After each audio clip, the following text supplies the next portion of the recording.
نحمده ونصلي على رسوله الكريم اما بعد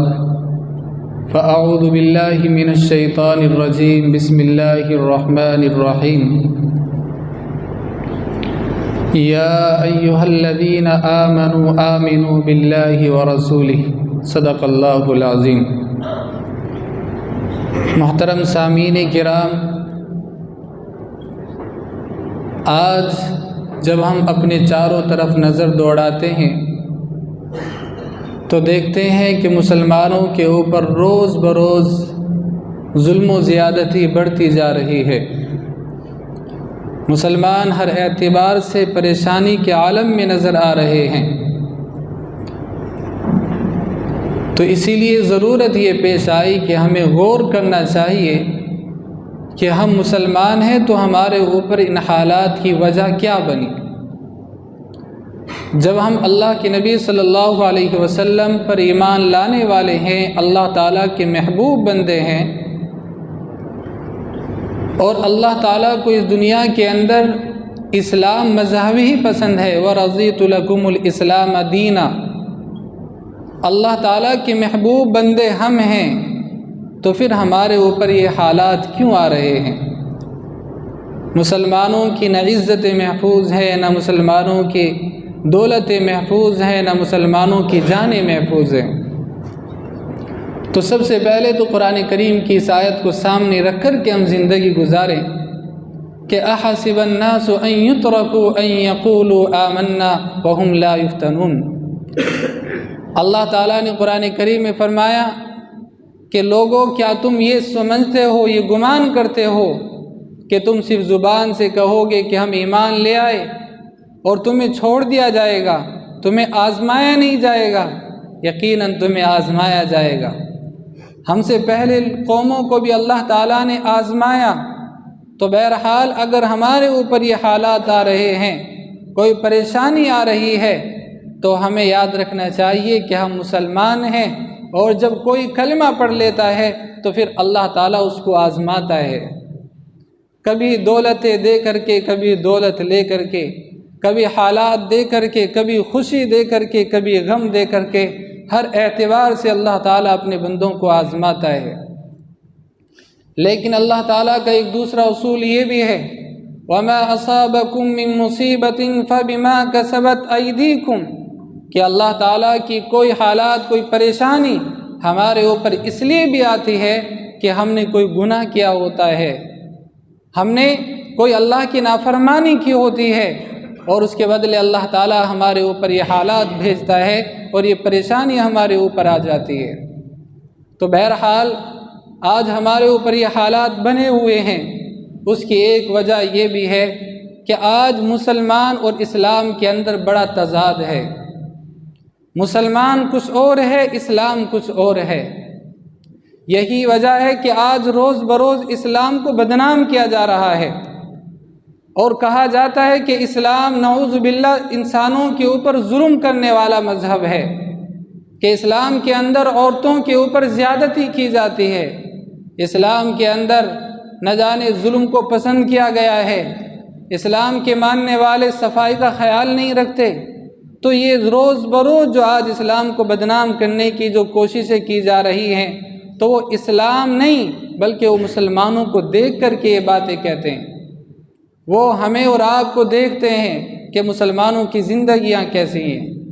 حالانکہ جب آپ اسلام کو پڑھیں گے، اسلام کی تعلیمات کو دیکھیں گے، تو آپ کو معلوم ہوگا، ان کو معلوم ہوگا کہ اسلام تو وہ مذہب ہے کہ جس میں یہ تعلیمات دی گئی ہے کہ دیکھو مسلمان سب کچھ کر سکتا ہے، لیکن مسلمان جھوٹا نہیں ہو سکتا،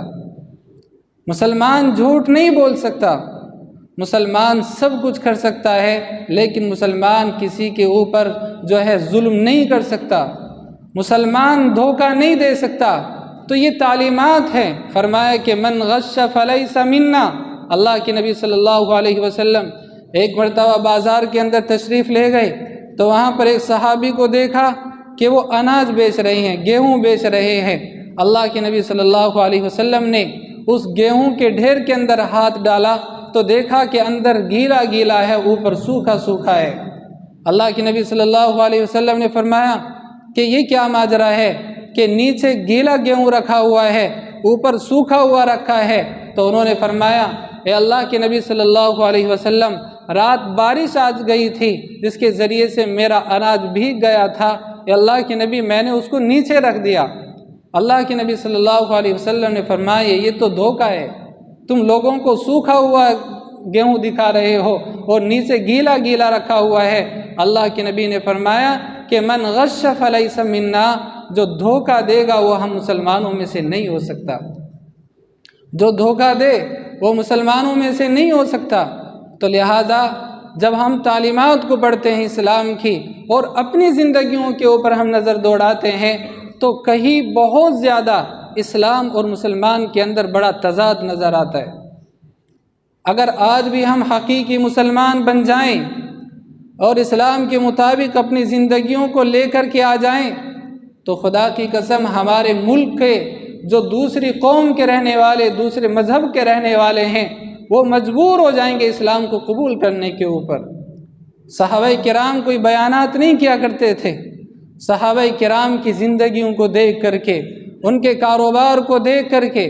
ان کے معاملات کو دیکھ کر کے لوگ اسلام کے اندر داخل ہوا کرتے تھے، اور وہ پوچھنے پر مجبور ہو جاتے تھے کہ تم کس مذہب کے ماننے والے ہیں کہ جہاں پر اتنی اچھی تعلیمات سے تمہیں نوازا گیا ہے، تم کاروبار کرتے ہو تو بڑے انصاف کے ساتھ کام لیتے ہو، جب تم کسی کے ساتھ معاملہ کرتے ہو تو ہر ایک کو، سامنے والے کو نقصان بچا کر کے تم معاملہ کرتے ہو، تو لوگ مجبور ہو جاتے تھے۔ لیکن آج کیا وجہ ہے کہ ہم ایسے ملک کے اندر رہ رہے ہیں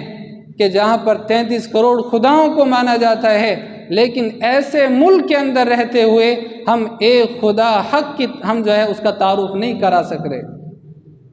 ہم ایسے ملک کے اندر جہاں پر اتنے خداؤں کو مانا جاتا ہے، ہم ایسے ملک کے اندر ایک خدا کا بھی تعارف نہیں کرا سکے۔ اور یاد رکھنا، خدا کا تعارف بیانات کے ذریعے سے نہیں ہو سکتا، خدا کا تعارف اللہ تعالیٰ نے جو زندگی گزارنے کا طریقہ بتایا ہے، اپنے کردار سے، اپنے اخلاق سے ہم خدا کا تعارف کرائیں کہ اللہ تعالیٰ نے ہمیں کامل زندگی عطا فرمائی ہے قرآن کریم کی شکل میں، پیارے نبی صلی اللہ علیہ وسلم کی شکل میں اللہ تعالیٰ نے ہمیں مکمل زندگی سے نوازا ہے، کامل زندگی ہمیں ملی ہے۔ تو اگر ہم چاہتے ہیں اسلام کا تعارف کرانا تو وہ بیانات کے ذریعے سے نہیں بلکہ وہ اپنے اخلاق سے، اپنے کردار سے ہم اس کو بیان کریں۔ ایک وقت وہ تھا کہ اسلام کے ماننے والے مسلمان فخر سے کہتے تھے کہ ہم مسلمان ہیں، لیکن آج بڑا افسوس ہوتا ہے کہ دھوکے کو مسلمانوں کے ساتھ جوڑا جاتا ہے، ظلم کو مسلمانوں کے ساتھ جوڑا جاتا ہے، جھوٹ کو مسلمانوں کے ساتھ جوڑا جاتا ہے۔ اس کی میں ایک مثال دوں کہ اندلس کا واقعہ ہے کہ وہاں کے ایک شہر کے قاضی تھے، بڑے عالم تھے۔ وہ جیسے ہی اپنے گھر سے باہر نکلے تو سامنے سے دیکھا کہ ایک نوجوان حبشی دوڑتا ہوا ان کی طرف آ رہا ہے، اور اس نے آ کر کے کہا کہ قاضی صاحب مجھے آپ پناہ دے دیں، آپ مجھے بچا لیں، کچھ نوجوان مجھے قتل کرنے کے لیے آ رہے ہیں۔ تو اس وقت کے ان قاضی صاحب نے ان کو پکڑا اور اپنے گھر کے اندر لے کر کے گئے اور جا کر کے ایک کمرے کے اندر ان کو بند کر دیا۔ پیچھے سے دوڑتے ہوئے نوجوان آئے، انہوں نے آ کر کے کہا کہ قاضی صاحب ایک نوجوان دوڑتا ہوا ادھر سے جا رہا تھا۔ تو انہوں نے فرمایا کہ اس کا جرم کیا ہے، کیوں آپ اس کو قتل کرنا چاہتے ہیں؟ تو ان نوجوانوں نے کہا کہ قاضی صاحب وہ نوجوان آپ کے بیٹے کو قتل کر کے آ رہا ہے، اس نے بازار کے اندر آپ کے اکلوتے بیٹے کو قتل کر دیا ہے، اس لیے ہم اس کا پیچھا کر رہے ہیں تاکہ اس کو پکڑیں اور اس کو قتل کریں۔ تو قاضی صاحب نے کہا کہ بیٹے کا جنازہ، بیٹے کی لاش کہاں ہے؟ لہذا بیٹے کی لاش کو لایا گیا، پھر ان کا کفن دفن ہوا، ان کو جب دفنا دیا گیا، سب مہمان چلے گئے، تو پھر وہ واپس اپنے گھر کے اندر آئے اور پھر اس نوجوان کو روم سے، کمرے سے باہر نکالا، پھر اس سے کہا کہ اے نوجوان تجھے پتہ ہے کہ تو نے کس کی زندگی کا چراغ گل کیا ہے اور تو نے کس کے بڑھاپے کا سہارا چھینا ہے؟ جس نوجوان بچے کو تو قتل کر کے آ رہا تھا وہ میرا اکلوتا بیٹا تھا۔ تو پھر وہ بڑا افسوس کرنے لگا اور وہ کہنے لگا کہ میں نے اتنا بڑا جرم کیا ہے، میں آپ کا مجرم ہوں، آپ چاہتے تو مجھے لوگوں کو حوالے کر دیتے اور اس کے بدلے مجھے قتل کا حکم بھی دے سکتے تھے، لیکن آپ نے تو مجھے لوگوں سے بچایا ہے۔ تو اس وقت ان قاضی صاحب کا جواب یہ تھا کہ ہم مسلمان ہیں، جب کسی سے وعدہ کرتے ہیں تو پھر وعدہ خلافی نہیں کرتے۔ ہم مسلمان ہیں، جب کسی کو امن دے دیتے ہیں تو پھر امن کی خلاف ورزی نہیں کرتے۔ میں نے آپ سے وعدہ لیا تھا کہ میں تمہیں امن دوں گا، تمہاری جان سلامت رکھوں گا، لہٰذا میں نے اپنے وعدے کو پورا کیا ہے۔ میرے بھائیوں، ایک وقت کے مسلمان ایسے ہوا کرتے تھے جو فخر کے ساتھ کہتے تھے کہ ہم مسلمان ہیں، کسی کے ساتھ ہم دھوکہ نہیں کر سکتے، ہم مسلمان ہیں، ہم جو ہے وفا کرتے ہیں، کسی کے ساتھ ہم دھوکہ نہیں کر سکتے۔ لیکن آج ہماری حالتیں دیکھیں، ہمارے حالات کہاں سے کہاں پہنچ گئے۔ تو آج اگر میڈیا کے ذریعے سے اسلام کے اوپر غلط باتیں کہی جا رہی ہیں تو اس کے کہیں نہ کہیں ذمہ دار میں اور آپ ہیں کہ ہم نے وہ کردار نہیں بنائے کہ لوگ ہمیں دیکھ کر کے اسلام کو سمجھ سکتے تھے۔ لیکن افسوس یہ ہے کہ آج ہماری زندگیاں ایسی ہو گئی۔ اس کی مثال ایک اور بھی ہے کہ دیکھو حالات کیسے ہو گئے، کہاں سے کہاں مسلمانوں کے حالات جا رہے ہیں۔ کہ ایک عالم صاحب بتا رہے تھے کہ ایک مرتبہ میرا گردوارے کے اندر جانا ہوا، جو پنجابیوں کے سرداروں کے گردوارے ہوتے ہیں، وہ کہتے ہیں میں وہاں جا رہا تھا تو اندر داخل ہونے سے پہلے میں اپنے جوتے چھپانا چاہ رہا تھا کہ کہیں ایسی جگہ رکھ دوں جہاں سے میرے جوتے کو چرایا نہ جا سکے۔ تو پاس میں کھڑے ایک سردار کہہ رہے تھے کہ میاں صاحب چھپانے کی ضرورت نہیں ہے، کوئی نہیں اٹھائے گا، کیونکہ یہ گردوارہ، یہ مسجد نہیں ہے۔ یعنی اس کا کہنا کیا تھا کہ مساجد کے سامنے سے جوتے چوری ہوتے ہیں، ہمارے یہاں سے چوری نہیں ہوتے۔ آج یہ چیزیں دیکھنے کے لیے مل رہی ہیں۔ تو اس لیے حضرات ضرورت ہے کہ ہم کامل مسلمان بنیں۔ اللہ تعالیٰ فرماتا ہے یا ایھا الذین آمنوا ادخلوا فی السلم کافہ، اے ایمان والو اسلام کے اندر پورے داخل ہو جاؤ، ادھورے داخل نہ ہوں۔ صرف نام کے مسلمان نہ بنے کہ صرف تمہاری شمار مسلمانوں کے اندر ہو سکے، تمہاری گنتی مسلمانوں کے اندر ہو سکے، ایسے مسلمان نہ بنے، بلکہ کردار والے، اخلاق والے مسلمان بنے۔ بہرحال اس لیے آج اس کی ضرورت ہے۔ آج میڈیا کے ذریعے سے کیسے پروگنڈے پھیلائے جا رہے ہیں۔ کہا جاتا ہے کہ اسلام ظلم کرتا ہے، کہا جاتا ہے کہ اسلام کے اندر ظلم کو جو ہے فروغ دیا جاتا ہے۔ کبھی کہا جاتا ہے کہ عورت کے اوپر اسلام ظلم کرتا ہے، اسلام عورت کو قید کر کے رکھتا ہے۔ ان کو پتہ ہونا چاہیے کہ اسلام نے عورت کو جتنی عزت دی ہے، اسلام کے علاوہ کسی مذہب نے عورت کو اتنے احترام اور اتنی عزت سے نہیں نوازا۔ جو کہنے والے ہیں ان کو خود معلوم ہونا چاہیے کہ اسلام کے آنے سے پہلے ہمارے ملک کے اندر عورت کو ستی ہونا پڑتا تھا کہ شوہر کا انتقال ہو جائے تو بہترین عورت اس عورت کو سمجھا جاتا تھا کہ جو اپنے شوہر کی چیتا کے اوپر ہی جو لیٹ جائے اور وہیں پر اپنی جان دے دے، اس عورت کو سب سے اچھی عورت سمجھا جایا کرتا تھا۔ اسلام کے آنے سے پہلے تو عورت کو انسان ہی تسلیم نہیں کیا جاتا تھا، لیکن اسلام آیا تو اس نے عورت کی 4 حیثیتیں متعین کی کہ عورت یا تمہاری ماں کی شکل میں ہوگی، تو فرمایا الجنت تحت اقدام الامہات، تمہاری ماؤں کے قدموں کے نیچے تمہاری جنت ہے۔ یا فرمایا کہ تمہاری بہن کی شکل میں ہوگی، اس کے الگ فضائل بیان فرمائے۔ فرمایا کہ یا وہ تمہاری بیوی کی شکل میں ہوگی تو اس کے الگ فضائل بیان فرمائے۔ فرمایا یا وہ تمہاری بیٹی کی شکل میں ہوگی تو اس کے الگ اسلام نے فضائل بیان فرمائے ہیں۔ تو بہرحال اسلام نے تو عزت دی ہے، لیکن آج جو کہا جاتا ہے طلاق کا ایک مدعا لے لیتے ہیں کہ طلاق کے ذریعے سے عورت کے اوپر اسلام کے اندر ظلم کیا جاتا ہے کہ اگر کھانے کے اندر نمک کم ہو گیا یا زیادہ ہو گیا تو فوراً بیوی کو طلاق دے دی جاتی ہے اور اس کو اسلام سے جوڑا جاتا ہے۔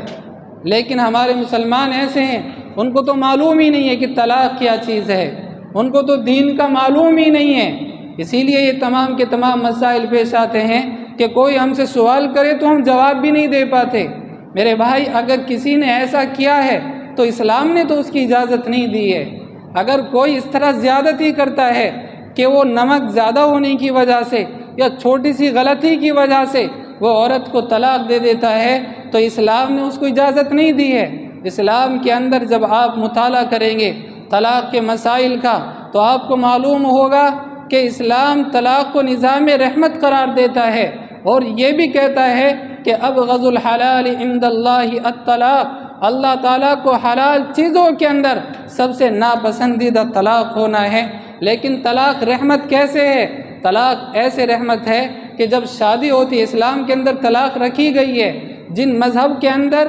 طلاق نہیں ہے وہاں پر عورت کے اوپر ظلم ہے، کیونکہ طلاق صرف اس لیے رکھی گئی تھی کہ شادی ہو گئی ہے، بسا اوقات ایسا ہوتا ہے کہ شوہر شرابی مل جاتا ہے، بد مزاج مل جاتا ہے، بے دین مل جاتا ہے، جو لڑکی کے اوپر ظلم کرتا ہے، تو اسلام نے ایک طریقہ رکھا ہے کہ ساری زندگی خراب کرنے سے بہتر ہے کہ ایک طلاق کے ذریعے سے آپ دونوں الگ ہو جائیں۔ بسا اوقات لڑکی ایسی بد مزاج مل جاتی ہے، تو چاہیے اسلام یہ تعلیم دیتا ہے کہ اب آپ کو چاہیے کہ اپنی زندگی خراب نہ کریں، آپ طلاق کے ذریعے سے الگ ہو جائیں۔ شاید لڑکے کو اس کے مزاج کی لڑکی مل جائے اور لڑکی کو اس کے مزاج کا لڑکا مل جائے، تو شریعت نے یہ طلاق اس لیے رکھی تھی۔ ہندو مذہب کے اندر طلاق نہیں ہے، دوسرے مذاہب کے اندر طلاق نہیں ہے، اب وہاں پر ظلم کے زیادہ امکانات ہیں۔ اگر کوئی غیر مسلم مذہب کے اندر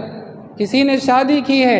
اور پھر وہ شرابی ہے، وہ مارتا ہے، ظلم کرتا ہے، تو پھر آ کر کے بہن آپ کی آ کر کے شکایت کرتی ہے کہ بھائی وہ بڑا ظلم کرتا ہے، وہ شراب پیتا ہے، نہ جانے کتنی زیادتی کرتا ہے، تو ہندو مذہب کے اندر طلاق نہیں ہے، تو وہ تو یہی کہے گا کہ بہن جہاں سے آپ کی ڈولی اٹھ کر کے گئی ہے وہیں سے آپ کی ارتھی اٹھنی ہے، لہذا طلاق کا کوئی راستہ ہی نہیں ہے، جدائیگی کا کوئی طریقہ ہی نہیں ہے۔ اور اسلام کے اندر اس زیادتی سے روکا گیا ہے کہ اگر لگتا ہے کہ وہاں پر ظلم ہے تو آپ خلا بھی لے سکتے ہیں، آپ طلاق کے ذریعے سے الگ ہو سکتے ہیں، تو طلاق صرف اس لیے رکھی گئی تھی۔ لیکن آپ دیکھیں گے کہ طلاق کو کتنی گہرائی سے دیکھا گیا ہے، طلاق رکھی گئی ہے لیکن اللہ تعالیٰ نے اس کے اوپر بڑی تاکید فرمائی، اور اگر کوئی ناحق طلاق دیتا ہے تو اللہ کے نبی صلی اللہ علیہ وسلم نے ایسے حضرات کے بارے میں بڑی سخت وعیدیں فرمائی ہیں۔ آپ دیکھیں گے قرآن کریم کے اندر ایک صورت اللہ تعالیٰ نے سورہ طلاق نازل فرما دی، طلاق کے نام سے اللہ تعالیٰ نے ایک صورت نازل فرمائی، اور اس صورت کے اندر چھوٹی سی صورت ہے، جگہ جگہ پر اللہ تعالیٰ اتق اللہ کا لفظ فرما رہے ہیں، وَمَن يَتَّقِ اللَّهَ يَجْعَل لَّهُ مَخْرَجًا وَمَن يَتَّقِ اللَّهَ يَجْعَل لَّهُ مِنْ أَمْرِهِ يُسْرًا۔ کیا مطلب ہے کہ دیکھو آج تم طلاق دینے جا رہے ہو تو تمہیں اللہ سے ڈرنا ہے، کہیں ایسا نہ ہو کہ تم ناحق طلاق دے دو۔ آج جس معاملے سے ڈر کر کے تم طلاق دے رہے ہو، شاید اللہ کل اس معاملے کو آسان کر دے، اس پریشانی کو دور کر دے، لیکن ایسا نہ ہو جائے کہ تم جو ہے ناحق کسی کو طلاق دے دو، ورنہ کل قیامت میں کل آپ سے باز پرس ہوگی اور کل آپ سے سوال کیا جائے گا کہ تم نے کس وجہ سے اس کو طلاق دی تھی۔ ایک صحابی اپنے غلام کو پیٹ رہے تھے، اللہ کے نبی صلی اللہ علیہ وسلم نے دیکھا اور ان سے معلوم فرمایا کہ تم کیوں پیٹ رہے ہو، کیوں مار رہے ہو؟ تو ان صحابی نے فرمایا اے اللہ کے نبی صلی اللہ علیہ وسلم، اس نے غلطی کی ہے، اس کی غلطی کے اوپر میں اس کو سزا دے رہا ہوں۔ تو اللہ کے نبی صلی اللہ علیہ وسلم نے فرمایا کہ ٹھیک ہے، تمہیں حق ہے اس کی غلطی کے اوپر اس کو مارنے کا، لیکن یہ بات نہ بھولنا کہ اللہ تعالیٰ کو اس سے زیادہ حق ہے کہ وہ تمہاری غلطیوں کے اوپر تمہاری پکڑ کرے۔ اگر اللہ تعالیٰ تمہاری غلطیوں کے اوپر تمہاری پکڑ کرنے پر آ جائے تو پھر ہمارا حال کیا ہوگا؟ ہم صبح سے شام تک کتنی غلطیاں کرتے ہیں، اگر بیوی سے کوئی خطا ہو گئی ہے تو پھر اس بات کو یاد رکھنا، ٹھیک ہے تمہیں اختیار دیا گیا ہے اسی غلطی کے اوپر اس کو طلاق دینے کا اور جو ہے اس کو الگ کرنے کا، لیکن اس بات کو نہ بھولنا کہ اللہ تعالیٰ کو اس سے زیادہ اختیار ہے کہ وہ تمہاری غلطیوں کے اوپر تمہاری پکڑ کرنے لگ جائے، تو اللہ تعالیٰ تو کتنا ہمیں معاف کرتا ہے۔ تو اسی لیے آپ کو چاہیے کہ درگزر کے ساتھ کام لیا کریں۔ اگر آپ نے کسی کو ناحق طلاق دی ہوگی تو کل قیامت میں آپ سے سوال ہوگا،